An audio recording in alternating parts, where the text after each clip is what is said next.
ছাত্র জনতার অভ্যুত্থান নতুন বাংলাদেশ গড়ার সুযোগ তৈরি করে দিয়েছে। শীর্ষ ব্যবসায়ীদের সরকারের সঙ্গে কাজ করার আহ্বান ডক্টর ইউনূসের। শেখ হাসিনার প্রত্যাবর্তন কোন প্রক্রিয়ায় তা নিশ্চিত নন রিজওয়ানা হাসান। শ্রমিক অসন্তোষ নিয়ে বিদেশি ষড়যন্ত্র হচ্ছে জানালেন আসিফ। পরিকল্পিতভাবে ছাত্র জনতার অভ্যুত্থান নস্যাতের চক্রান্ত চলছে বললেন মির্জা ফখরুল। দেশবাসীর প্রতি অপপ্রচারে কান না দেওয়ার আহ্বান। এবং নির্বাচন ব্যবস্থা ধ্বংসের দায়ে সাবেক ৩ কমিশনের বিচার চান রাজনীতিকরা। সব দলের মতামতে ইসি গঠনের পরামর্শ।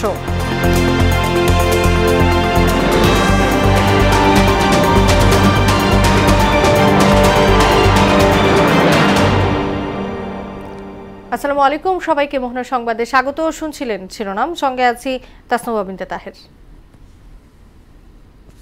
এবার বিস্তারিত। ছাত্র জনতার অভ্যুত্থান নতুন বাংলাদেশ গড়ার সুযোগ তৈরি করে দিয়েছে। দেশের শীর্ষস্থানীয় ব্যবসায়ীদের সরকারের সঙ্গে কাজ করার আহ্বান জানিয়েছেন অন্তর্বর্তী সরকারের প্রধান উপদেষ্টা ডক্টর মোহাম্মদ ইউনূস। তিনি বলেন, ছাত্র জনতার আন্দোলন সাধারণ রাজনৈতিক আন্দোলন ছিল না, এটি ছিল লক্ষ্য পূরণের জীবনপণ আন্দোলন। বিকালে রাজধানীতে ন্যাশনাল বিজনেস ডায়ালগ শীর্ষক সংলাপে ডক্টর ইউনূস এসব কথা বলেন। বিস্তারিত জানাচ্ছেন শামীউজ্জামান চৌধুরী। বৃহস্পতিবার বিকেলে রাজধানীর হোটেল ইন্টারকন্টিনেন্টালে ন্যাশনাল বিজনেস ডায়ালগের আয়োজন করে ব্যবসায়ীদের সংগঠন ইন্টারন্যাশনাল চেম্বার অব কমার্স। এতে প্রধান অতিথি হিসাবে যোগ দেন প্রধান উপদেষ্টা ডক্টর মোহাম্মদ ইউনূস। কিছু অসৎ ব্যবসায়ীর জন্য রপ্তানি খাত হুমকির মুখে পড়েছে উল্লেখ করে ব্যবসায়ীরা বলেন, শ্রমিক অসন্তোষে বহিরাগতরা অস্থিরতা সৃষ্টি করছে। এতে অর্থনীতির ব্যাপক ক্ষতি হয়েছে বলেও জানান তারা। দেশে আইন শৃঙ্খলা বাহিনীর একটি বড় অংশ শূন্যতা সৃষ্টি হয়েছে, যার ফলে আইন শৃঙ্খলা পরিস্থিতির অবনতি হয়েছে।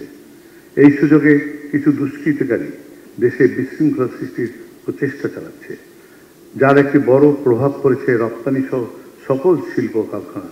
বিশ্ব বাণিজ্যে টিকে থাকতে হলে শ্রমিক দক্ষতা, উৎপাদন ও প্রযুক্তির ব্যবহারের তাগিদ দেন পরিকল্পনা ও অর্থ উপদেষ্টা। বিশ্ব বাণিজ্যে টিকে থাকতে হলে আমাদেরকে অবশ্যই যা করতে হবে তা হলো উৎপাদনশীলতা আরো বাড়াতে হবে, দক্ষতা, শ্রমিকদের দক্ষতা বাড়াতে হবে এবং প্রযুক্তিগত উন্নয়নের দিকে যেতে হবে, প্রোডাক্টিভিটি বাড়াতে হবে।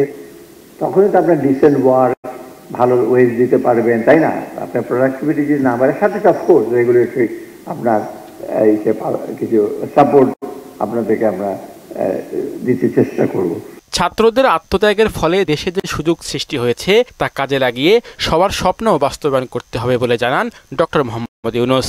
এই সরকার যেটুকু সময় দায়িত্বে থাকবে সবাইকে নিয়ে টিম হিসাবে কাজ করার প্রত্যয় ব্যক্ত করেন প্রধান উপদেষ্টা। এই সুযোগ না আসলে আমাদের যে পচন ধরেছিল, সে পচন থেকে আমাদের মুক্তির কোনো চিহ্ন দেখা যাচ্ছিল না। হঠাৎ করে সমস্ত বাধা আমাদের কাছ থেকে চলে গেল। আমরা আর পচন নয়, আমরা সুস্থ জাতি হিসেবে, সবল জাতি হিসেবে দাঁড়াতে চাই। লক্ষ্য স্থির থাকলেই তা বাস্তবায়ন হবে মন্তব্য করে ব্যবসায়ীদের পাশে থাকার আহ্বান জানান তিনি। যে স্বপ্নের পেছনে গিয়ে তুমি প্রাণ দিয়েছ, সে নতুন বাংলাদেশ গড়ার, সে নতুন বাংলাদেশ গড়বই। এই হবে আমাদের সফল। শামীউজ্জামান চৌধুরী, মোহনা সংবাদ, ঢাকা। শেখ হাসিনার প্রত্যাবর্তন কি প্রক্রিয়ায় হবে তা সামনে দেখা যাবে, তবে ন্যায্যতা ও সমতার ভিত্তিতে প্রতিবেশী রাষ্ট্রের সাথে বন্ধুত্বপূর্ণ সম্পর্ক বজায় রাখা হবে বলে জানিয়েছেন উপদেষ্টা সৈয়দা রিজওয়ানা হাসান। তিনি আরও বলেন, শেখ হাসিনার বিরুদ্ধে যে গণহত্যার অভিযোগ আছে তাকে আইনের মাধ্যমেই আসতে হবে। এদিকে শ্রমিক অসন্তোষ সৃষ্টির জন্য বিদেশি ষড়যন্ত্রকে দায়ী করছেন যুব ও ক্রীড়া উপদেষ্টা আসিফ মাহমুদ সজীব ভুইয়া। তিনি বলেন, বকেয়া বেতনের জন্য যে আন্দোলন ও বিশৃঙ্খলা হচ্ছে তা শ্রম আইনের মাধ্যমে কমিটির মাধ্যমে অভিযোগ সমাধান করা হবে দ্রুত সময়ের মধ্যে। যারা শ্রমিক অসন্তোষ সৃষ্টির পায়তারা করছে তাদের শক্ত হাতে দমন করা হবে বলে হুঁশিয়ারি উচ্চারণ করেন তিনি।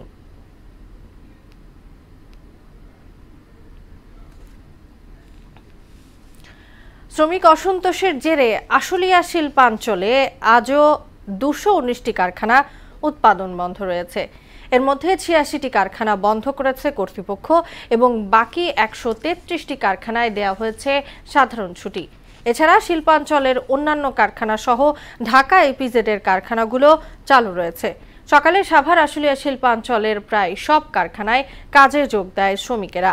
অপ্রীতিকর ঘটনা এড়াতে কারখানাগুলোর সামনে অতিরিক্ত পুলিশ মোতায়েন করা হয়েছে। এদিকে পোশাক কারখানায় অস্থির পরিস্থিতিতে টঙ্গীতে শিল্প মালিক ও সংশ্লিষ্টদের সঙ্গে মত বিনিময়ে শ্রমিকদেরকে কাজে ফেরার আহ্বান জানিয়েছেন শ্রম ও কর্মসংস্থান মন্ত্রণালয়ের নবনিযুক্ত সচিব AHM শফিকুজ্জামান। আহ্বান জানাতে চাই, আপনারা কাজে ফিরে যান শ্রমিক ভাইরা, আমরা আপনাদের জন্যই আমরা আছি। প্রতিটা বিষয় আমরা অ্যাড্রেস করব, কিন্তু রাস্তায় এরকম ব্লকেট করে বা এরকম ব্যারিকেড দিয়ে এই রাস্তা বন্ধ করে অথবা কোনো ফ্যাক্টরি বা ওয়্যার হাউসে গতকালকেও আগুন দেওয়া হয়েছে, এটা তো কোনোভাবেই কাম্য নয়। সেনাবাহিনী আছে, এখন কিন্তু তাদেরকে আমরা বাইরে দেখতে চাই না। আমরা আপনাদের মাধ্যমে যেটা আহ্বান জানাবো, এই ক্রিমিনাল অফেন্সের সাথে যারা জড়িত তারা বাইরে থাকবে না, তারা ভিতরে থাকবে। পরিকল্পিতভাবে ছাত্র জনতার অভ্যুত্থান নস্যাতে চক্রান্ত চলছে বলে অভিযোগ করেছেন বিএনপি মহাসচিব মির্জা ফখরুল ইসলাম আলমগীর। ফ্যাসিবাদী হাসিনা ভারতে বসে নানা ধরনের অপপ্রচার চালাচ্ছে উল্লেখ করে তাতে কান না দিতে দেশবাসীর প্রতি আহ্বান জানান তিনি। নয়াপল্টনে বিএনপির কেন্দ্রীয় কার্যালয়ে দলের সমন্বয় সভা শেষে সংবাদ সম্মেলনে আন্তর্জাতিক গণতন্ত্র দিবস উপলক্ষে 2 দিনের কর্মসূচিও ঘোষণা করেন মির্জা ফখরুল। আরও জানাচ্ছেন হুমায়ুন কবির। আগামী 15 সেপ্টেম্বর আন্তর্জাতিক গণতন্ত্র দিবসের সমাবেশ সফল করতে নয়াপল্টন কার্যালয়ে বিএনপি মহাসচিব মির্জা ফখরুল ইসলাম আলমগীরের সভাপতিত্বে সমন্বয় সভা অনুষ্ঠিত হয়। সভা শেষে সংবাদ সম্মেলনে মির্জা ফখরুল অভিযোগ করেন, পরিকল্পিতভাবে ছাত্র জনতার অভ্যুত্থানকে নস্যাৎ করার চক্রান্ত চলছে। অত্যন্ত পরিকল্পিতভাবে ছাত্র জনতার যে অভ্যুত্থান, এটাকে নস্যাৎ করে দেওয়ার জন্যে আপনার একটা চক্র কাজ করছে, এবং কারা কাজ করছে সেটা আপনারা জানেন। পতিত ফ্যাসিবাদ হাসিনা বিদেশে ভারতবর্ষে আশ্রয় নিয়েছেন, এবং সেখান থেকে যে অপপ্রচার চালানো হচ্ছে আপনার এই বাংলাদেশ সম্পর্কে, মানুষের সম্পর্কে, এই অপপ্রচারগুলো কখনোই গ্রহণযোগ্য হতে পারে না। রাষ্ট্র সংস্কার শেষ করে অন্তর্বর্তী সরকারকে নির্বাচনের পথে এগিয়ে যাওয়ার আহ্বানও জানান তিনি। তারা কাজ করছেন, এই কাজ করার সময় সুযোগ সবই তাদেরকে দেওয়ার জন্য আমরা প্রতিশ্রুতিবদ্ধ, এবং আমরা আশা করি যে তারা যথাশীঘ্র সম্ভব স্বল্প সময়ের মধ্যে আপনার তাদের এই কাজগুলো শেষ করে তারা নির্বাচনের দিকে যাবেন। এদিকে হাসপাতালে ভর্তি বেগম খালেদা জিয়ার শারীরিক অবস্থা তুলে ধরেন তার ব্যক্তিগত চিকিৎসক ও বিএনপির স্থায়ী কমিটির সদস্য ডাক্তার AZM জাহিদ হোসেন। ওনার চিকিৎসা না করানো এবং ওনাকে আস্তে আস্তে একদম সংকটাপূর্ণ একটা অবস্থায় ঠেলে দেওয়া বিগত সরকারের একটা সুনির্দিষ্ট পরিকল্পনার অংশ। হাসপাতালে ভর্তি করিয়েছিল, পিজি হসপিটালে বা বিএসএমইতে, বাট সেখানে কোনো ধরনের চিকিৎসা যা হওয়া উচিত ছিল সেগুলো কোনো কিছুই সঠিকভাবে হয় নাই। বেগম জিয়ার বিদেশে চিকিৎসার প্রয়োজনীয়তাও তুলে ধরেন তিনি। এমন কিছু রোগের সৃষ্টি হয়েছে যেগুলি সত্যিকার অর্থে বাইরের আধুনিক সেন্টারে নিয়ে দেখানো ছাড়া এবং তাদের ওপিনিয়ন নেওয়া ছাড়া আর কোনো জ্ঞাতন্তর নাই। হুমায়ুন কবির, মোহনা সংবাদ, ঢাকা। নির্বাচন ব্যবস্থা ধ্বংসের অপরাধে রকিব হুদা ও আওয়াল কমিশনের বিচার দাবি করেছেন রাজনীতিকরা। গণহত্যা, গুম, খুন ও অর্থ পাচারে জড়িত আওয়ামী লীগ নেতাদের বিচার চাইলেও কোনো দল নিষিদ্ধের বিপক্ষে মত দিয়েছেন তারা। সব দলের মতামত নিয়ে নির্বাচন কমিশন গঠনের পরামর্শ দিয়েছেন তারা। ইমার আসাদের রিপোর্ট। মেয়াদ পূর্ণ হওয়ার 2.5 বছর আগে গত 5 সেপ্টেম্বর পদত্যাগ করেন সিইসি কাজী হাবিবুল আওয়াল সহ 5 কমিশনার। একদলীয় নির্বাচন করার অপবাদ মাথায় নিয়ে বিদায় বেলায় তত্ত্বাবধায়ক সরকার পুনর্বহাল সহ কমিশন ঢেলে সাজানোর পরামর্শ দেন বিদায়ী সিইসি। প্রতিটি সাধারণ নির্বাচন নির্দলীয় তত্ত্বাবধায়ক সরকারের অধীনে অনুষ্ঠিত হলে উদ্দেশ্য অর্জন আরও সুনিশ্চিত হতে পারে। দায়িত্ব পালনের শেষ সপ্তাহে কমিশন নিবন্ধন দেয় আমার বাংলাদেশ পার্টি সহ কয়েকটি দলকে। যদিও এবি পার্টির অভিযোগ, নিবন্ধন নিয়ে কারসাজি করেছে আউয়াল কমিশন। এই দলগুলো যদি নিবন্ধনের যোগ্যই হবে তাহলে তোমরা আগে দাও নাই কেন? এটার জন্য অবশ্যই এদেরকে জবাবদিহিতা মুখোমুখি হওয়া উচিত। আর 2 নম্বর হচ্ছে, যদি তারা সত্য হয়ে থাকে যে তারা নিবন্ধন দেয় নাই আগে কোনো কারণে, তাহলে এখানে সে ব্যাখ্যাটা লেখা উচিত। গণসংহতি আন্দোলন তারাও কিন্তু একটা কার্যকর রাজনৈতিক দল এবং তারা কিন্তু আদালত থেকে রায়ও পেয়েছে। তাহলে এই নির্বাচন কমিশন তো যাওয়ার আগে গণসংহতি আন্দোলনকেও তারা নিবন্ধন দিতে পারত। ফলে সে এখানে অনেকগুলো ফ্লজ রেখে সে হঠাৎ করে সে রেজিগনেশন করেছে। নির্বাচন ব্যবস্থা ধ্বংসের অপরাধে বিগত 3টি কমিশনের বিচার দাবি করেন বিপ্লবী ওয়ার্কার্স পার্টির সাধারণ সম্পাদক। সাংবিধানিক দায়িত্ব পালন না করে তারা বাস্তবে অতীতের সরকারের একটা অঙ্গ সংগঠনের মতন ভূমিকা পালন করতে যেয়ে তারা গোটা নির্বাচনী ব্যবস্থাকে তারা বিপর্যস্ত করেছেন। সার্চ কমিটি নয়, রাজনৈতিক দলের সঙ্গে আলোচনা করে নতুন কমিশন গঠনের পরামর্শ রাজনৈতিক দল দুটির।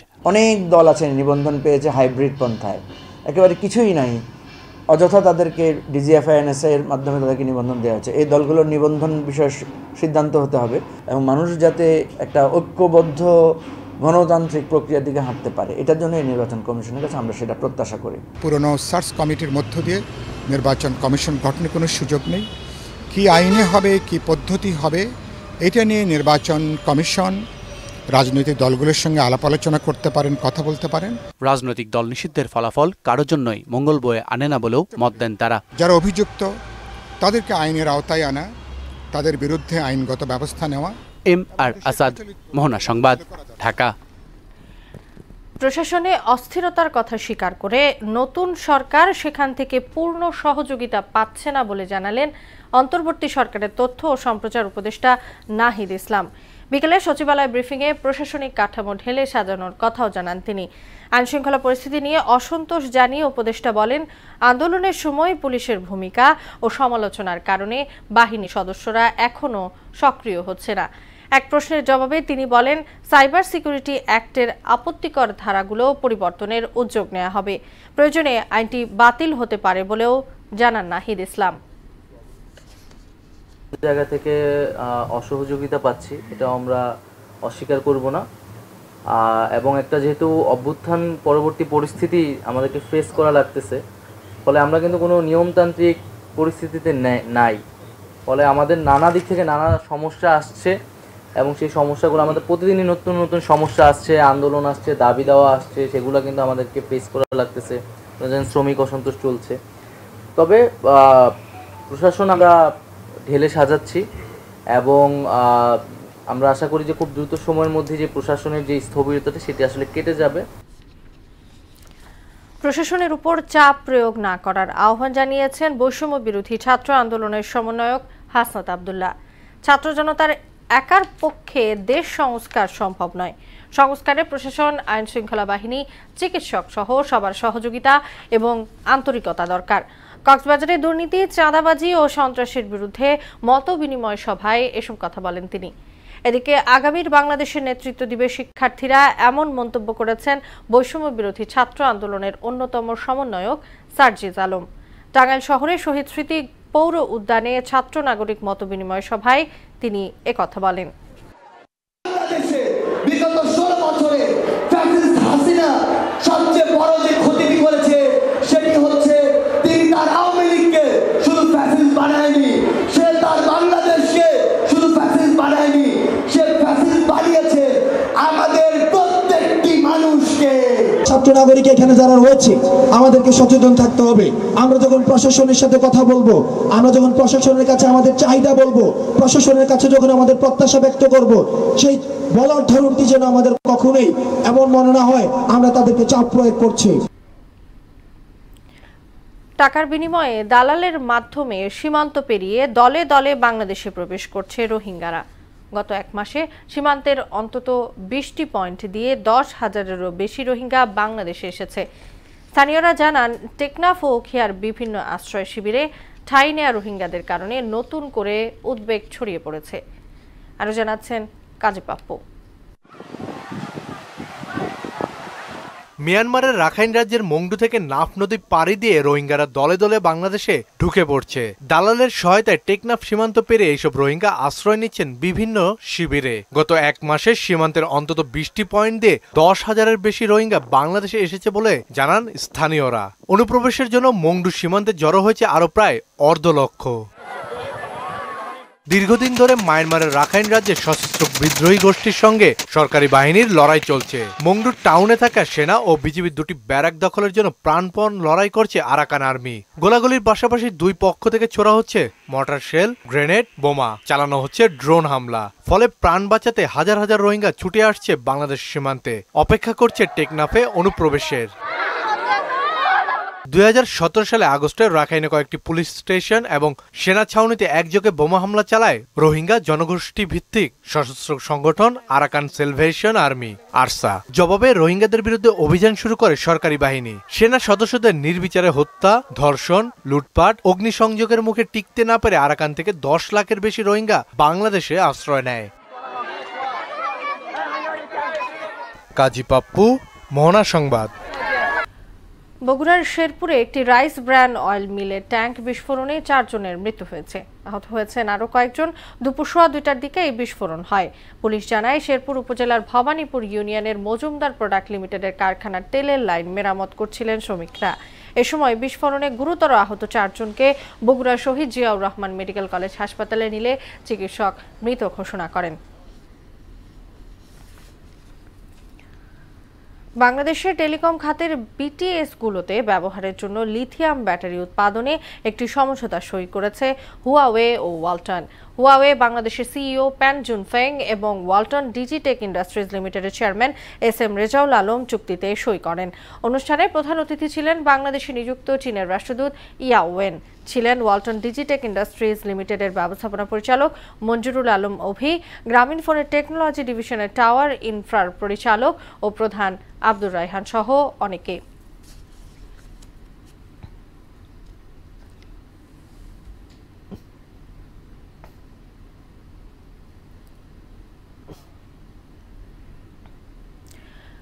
বন্যার্তদের পুনর্বাসন কর্মসূচিতে পাশে দাঁড়িয়েছে আকিজ ইনসাফ গ্রুপের বিস্কিট ক্যাটাগরির ব্র্যান্ড বেকম্যানস। প্রতিষ্ঠানটির কর্মকর্তারা একদিনের বেতনের সমপরিমাণ অর্থ প্রধান উপদেষ্টা ত্রাণ তহবিলে জমা দিয়েছেন। এছাড়া বেকম্যানসের মুহূর্ত এখন বন্যার্তদের পাশে থাকার ক্যাম্পেইন নিয়ে গত 10 দিন ফেনী, নোয়াখালী, কুমিল্লার প্রত্যন্ত অঞ্চলে শুকনো খাবার বিতরণ করা হয় প্রতিষ্ঠান থেকে।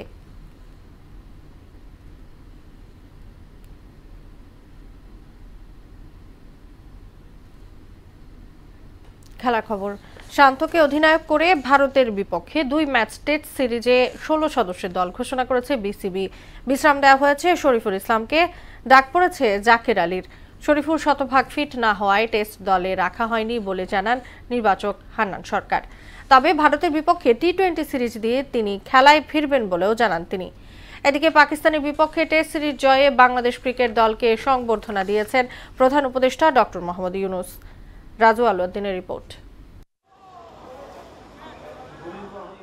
চলতি মাসের মাঝামাঝি সময়ে ভারত সফরে যাবে বাংলাদেশ দল। সেই সফরে 2টি টেস্ট ও 3টি টি-20 খেলবে টাইগাররা।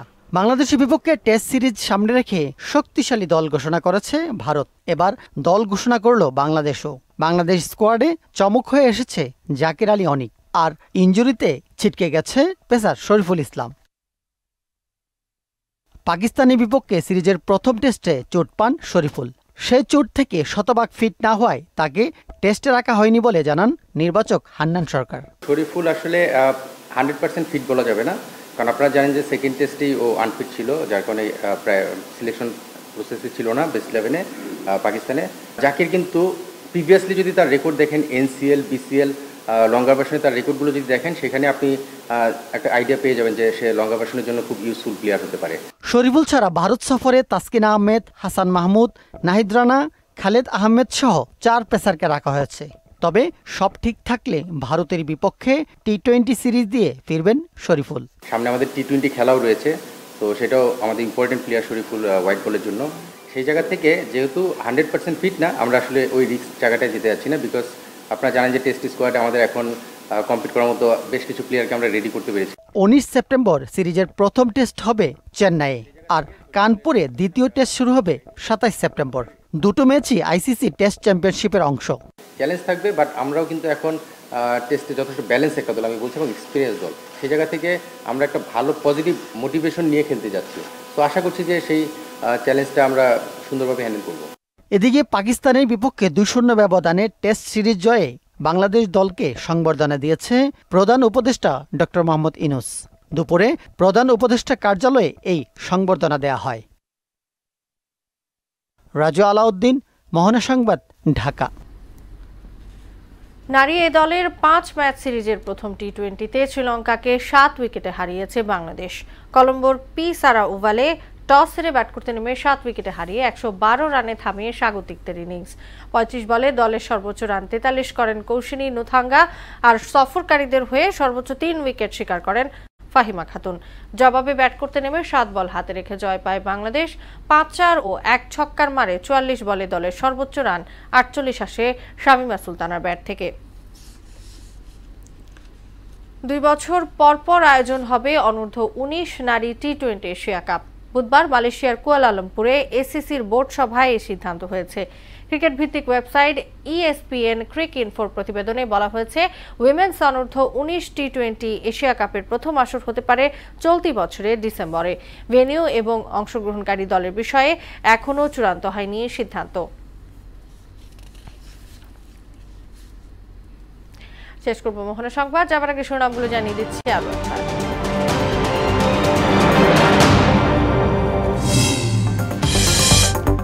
ছাত্র জনতার অভ্যুত্থান নতুন বাংলাদেশ গড়ার সুযোগ তৈরি করে দিয়েছে। শীর্ষ ব্যবসায়ীদের সরকারের সঙ্গে কাজ করার আহ্বান ডক্টর ইউনূসের।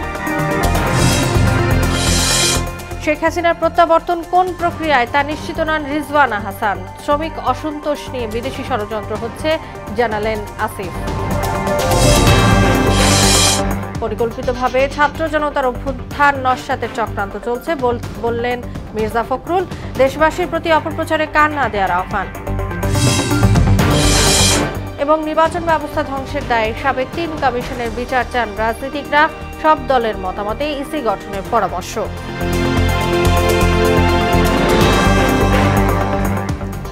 এই ছিল মোহনা সংবাদে। পরবর্তী সংবাদ রাত 12টায়। মোহনার সবশেষ খবর জানতে ভিজিট করুন www.mohana.tv। সংবাদ দেখতে পান ফেসবুক ও ইউটিউবেও। এতক্ষণ সঙ্গে থাকার জন্য সবাইকে ধন্যবাদ।